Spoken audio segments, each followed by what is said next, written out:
The Texas primary less than 40 days away, and if you have requested a mail-in ballot for that election, there's a good chance your application has been denied. It's a trend across the state. In Austin, they're reporting application denials, and nearly half of applications in both Dallas and Fort Worth have been tossed. And Midland, no different. A large number of mail-in ballot applications are also being denied, and it all centers on a new law that brought changes forth. Jonathan Polasic spoke with the Midland County election official. Jonathan, how is our county faring? Good evening, Tatum. Midland averages roughly around 2,500 vote-by-mail applications for each busy election cycle. And of the vote-by-mail applications that they've received so far, about a quarter of them have been rejected. Maybe 25%. We've had to send out a number of rejection letters because they're rejected for different reasons. So I think maybe about 25%.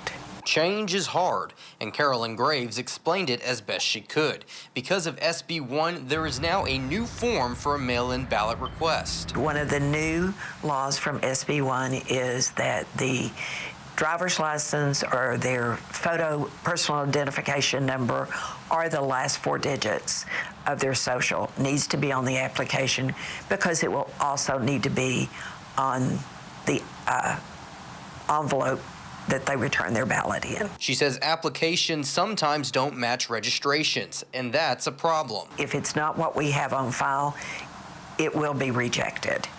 And they will get a letter of rejection, and then they'll have 6 days to, it's called cure it, in other words, to come in and take care of that. Or there is, through Secretary of State, a ballot tracker. And it's not as simple as calling in and asking what's on file. If they call, we can't tell them which one we have. So that makes it more challenging. So that's why I'm just, again, recommending that they put both, just to make sure that we have it. However, Carolyn Graves believes that it will get better over time. I think once we get it down, especially the over 65 and the disabled, have the opportunity to mark that annual ballot box. And if they mark that box and we can get everything else done, then they only have to do it once. They will automatically get a ballot for every election this year.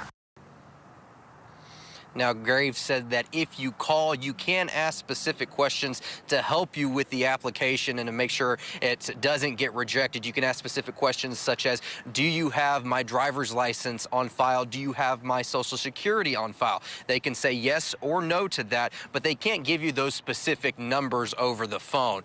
But that will hopefully help you determine which number to put on your application, so again, it doesn't get rejected. Now, the deadline to submit an application for vote by mail is February 18, 2022, so you have just under a month to get those applications in. Reporting live in Midland, Jonathan Polasic, News West 9.